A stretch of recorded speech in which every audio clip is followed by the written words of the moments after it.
This girl loved her parents, but a dark spell has turned them into monsters. After a year of hard work, the girl eventually finds a cure, but the result leaves her in shock. This is the beautiful kingdom of Lumbria.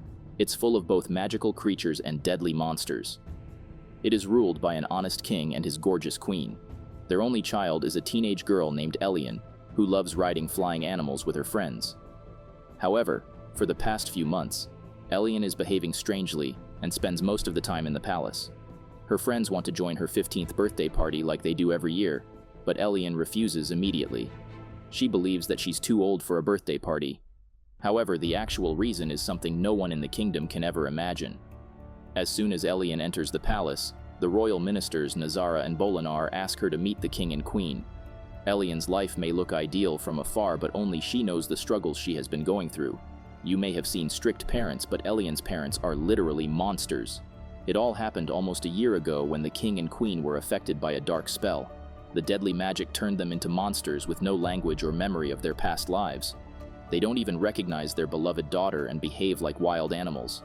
Ellian has been looking for a way to break the spell, but nothing seems to work. Until her parents are cured, Ellian decides to keep everything a secret from the kingdom. She has even removed all the servants except for the 2 loyal ministers. They help Ellian in taking care of the monsters and looking after the royal matters like signing documents, inspecting troops, making laws, and a lot more. It's not an easy job for a little teenager, but Ellian has become a strong and mature girl who will not give up so easily. She knows that no matter how wild the monsters look, they are still her parents. But sometimes she gets tired and wishes to have her parents handle everything while she can play freely with her friends. It's been a year, and now everyone in the kingdom is getting suspicious, especially the army general, Cardona. She arrives at the palace door every other day and requests to meet the king, but the ministers send her with random excuses. Cardona is very strict about laws and the safety of the kingdom. If she ever finds out about the monsters, she's going to send them to the forest right away. Ellian knows that it can't go on like this forever and wishes to find a cure as soon as possible.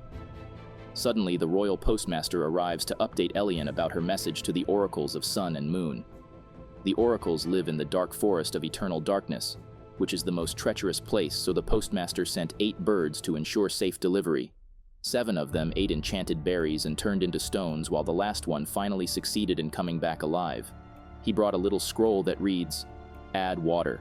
Before Ellian can bring water, her pet Flink swallows the scroll. Luckily, the magic still works, and the saliva activates the message. 2 shadows appear before Ellian and introduce themselves as the oracles of Sun and Moon. They have read her letter and want to observe the issue by themselves. Therefore, the oracles will visit the palace very soon. Ellian gets really excited to hear that because the oracles are known to have all the solutions. Soon her parents will be normal again and she can return to her carefree teenage life. Meanwhile, the ministers are done with their miserable lives and wish to have a new leader. As the king and queen were loved by everyone, so it will not be easy to replace them. Suddenly, Nazara gets a brilliant idea. Ellian is turning 15, and she is also loved by the kingdom. Nazara plans to send the animals to a safe place where they can live freely, and afterward, he will announce the death of the king and queen. Once the kingdom accepts that, Ellian will take over the throne. In this way, no one will suspect this matter, and finally everything will get back in order. But there's one tiny issue. Ellian will not agree to that. Coincidentally, Ellian hears everything, and she has one condition. They have to try the oracles before she becomes the queen. The ministers immediately agree and start preparing for her 15th birthday. Ellian dresses up really nicely and celebrates her birthday with the ministers and her monster parents. Suddenly, a giant frog stops at the palace and drops the oracles of Sun and Moon. They thought that Ellian's parents were just behaving wild and not literally monsters. After observing the issue closely, the oracles reveal that the king and queen must have entered the dark forest of eternal darkness, which is the only place where such magic exists. If the spell is not reversed in time, the king and queen will remain like this forever. Luckily, the oracles are willing to help and pull out their fob, which is an upgraded version of magic wands. They press a button to play some music while they explain the solution through a song. Unfortunately, as soon as they start singing, the monsters get triggered, and the queen swallows the oracles. Ellian gets really angry and rescues the oracles, but they don't want to stay here any longer. Poor Ellian keeps apologizing, but the oracles don't listen and leave the palace forever. The princess gets really angry and scolds the monsters, but they don't seem to understand what they just did. Their last chance of turning into humans is gone. Ellian asks the ministers to lock up the monsters and make arrangements for the coronation. Later that day, Ellian starts apologizing for shouting at the monsters as they have no idea what they are doing. She even brings some cake slices for them and apologizes for being rude. For a moment, Ellian still believes that one day the monsters will be able to recognize her, but there's not much hope. She walks through the palace and recalls the life she enjoyed a year ago. Everything was perfect when the king and queen were here. They used to talk for hours and celebrate every little occasion. There were endless summer nights staring at the stars, and during the winter, they sat together beside the fire. Ellian clearly remembers each smile and each embrace of her parents. All she wants right now is a way back to the way it was before. Ellian gets lost in her imagination and falls asleep on the couch, but the next morning, she wakes up to her biggest fear. She forgot to lock the doors and the monsters have escaped. Ellian runs to catch them, but they have already hit the street and gotten noticed by General Cardona. She immediately summons the royal troops and surrounds the monsters from all sides. To save her parents, Ellian jumps forward and reveals the whole truth. The ministers reach there too and try to handle the situation. The citizens seem scared, so Ellian starts explaining that the monsters are harmless. Unfortunately, the monsters get triggered by the large crowd and accidentally push down Ellian. Seeing this, the citizens demand General Cardona to take immediate actions. Ellian is ready to take over the throne, but General Cardona wants her to give up on the king and queen. As they can't be cured, the monsters will be sent far away from this kingdom. Moreover, Ellian will not be able to see them ever again. No one listens to the poor girl and starts the preparation for sending away the monsters. Ellian starts looking for a solution, and suddenly notices something weird in her pet's mouth. It's the oracle's magic fob they accidentally left behind. Ellian requests the oracles to come again, but they are still not ready for that. Ellian can't give up and decides to visit the oracles by herself.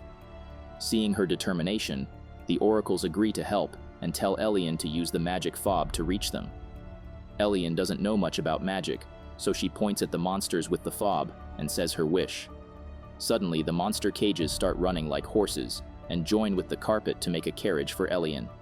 She immediately takes control of the carriage and lets Flink use the fob to stop the royal troops. General Cardona assumes that the princess is kidnapped by the monsters, and she brings the flying animals to follow the carriage. Minister Bolinar also arrives to help the princess, but he accidentally falls on the magic fob and switches bodies with Flink. Ellian doesn't have time to help Bolinar and uses a shortcut to reach the dark forest of eternal darkness. They land near a giant owl who's sitting on the house where the oracles live. They get really shocked to see Ellian and admire her bravery, but she didn't come all the way here for compliments. She has brought the fob and wants the oracles to fix her parents. Unfortunately, the fob is not enough to break the spell, and reaching other sorcerers will not help as well. The only one who can break the spell is the king and queen themselves. Together, they have to go on a quest through the dark forest with no paths. There's just a small light source guiding them and may flicker multiple times. Moreover, the paths go through mountains with unstable cliffs and deserts with unbeatable heat. Ellian knows that it's impossible for two senseless monsters to cover this journey. This is the end. She will never be able to meet her parents ever again. The oracles feel really sorry for the princess, but they don't want her to become hopeless. Sometimes when you are stuck in darkness, a single drop of light is enough to point the way out. Ellian has to look for that drop of light and keep following it until she reaches her destination. Her parents have become monsters because they have lost their light. They just need a little spark to turn it on. Ellian can find that spark at the lake of light on top of the mountain. The only thing that can stop her is the darkness following her everywhere. It feeds on people's dark feelings, so Ellian must stay positive and only think about good times. After hearing the explanation, Ellian gets a new hope and excitedly follows the light along with her parents and Bolinar. After a while, they reach a dark cave that seems like the only path towards the first milestone.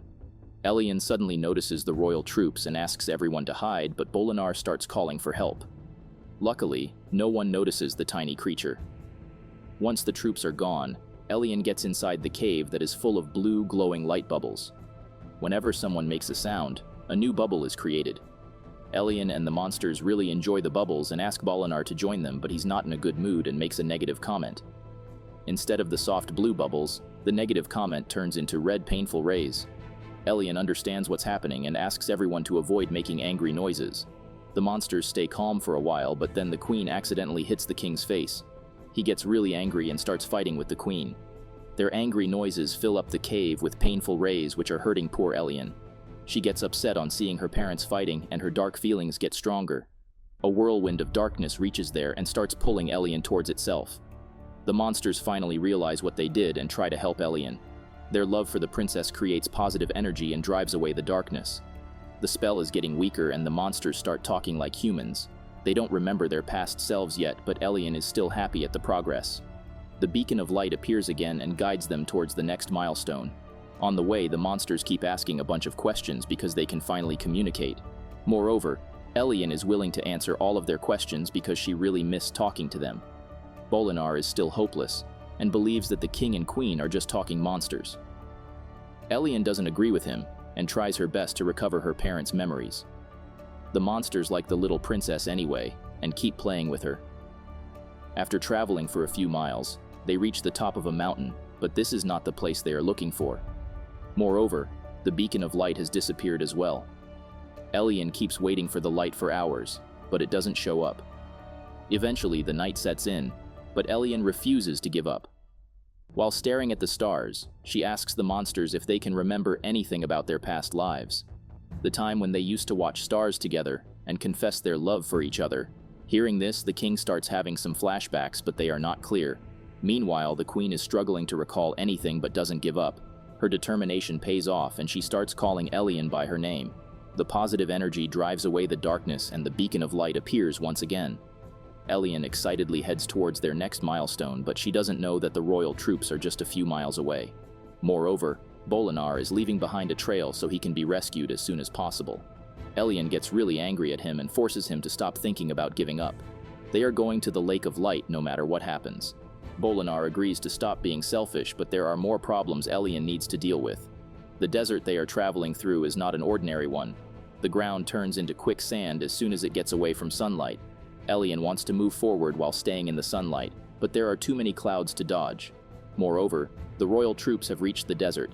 The queen prefers going through the Greenlands while the king prefers crossing the desert because it's a faster route. Ellian wants to agree on one plan, but her parents keep arguing. They also involve the poor girl in their fight and ask her to choose one of them. Ellian is experiencing something toxic parents do every day. They don't realize that their personal arguments are affecting their innocent children.